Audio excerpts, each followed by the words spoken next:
அதான் மாணிக்கவாசகர் சொன்ன பொய்யா என எல்லாம் போயகல வந்தருளி மெய்ஞானமாகி மிளர்கின்ற மெய்ச்சுடரே. அழுகிறார். எஞ்ஞானம் இல்லாதேன் அப்படின்னு இருக்குங்களா, எந்த ஞானமும் இல்லாதவன் நான்கிறார். எஞ்ஞானம் இல்லாதேன், ஒரு உண்மை சேர்த்தணும். எஞ்ஞானமும் இல்லாதேன். நீ யாரு?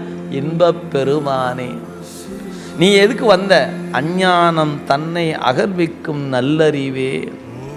எனக்காக ஆக்கம் அளவு இறுதி இல்லாய் அனைத்து உலகம் ஆக்குவாய் காப்பாய் அழிப்பாய் அருள் தருவாய். அப்படி அருள் என்ன பண்ண? எனக்கு இந்த நிலையில்லா உலகத்தை கூட்டத்தில் சேராதேன்னு சொல்லி அடியார் கூட்டத்தில் என்னை சேர்த்துனீல நீ. அதான் அனைத்து உலகம் ஆக்குவாய் காப்பாய் அழிப்பாய் அருள் தருவாய் போக்குவாய் என்னை புகுவிப்பாய் நின் தொழும்பில்.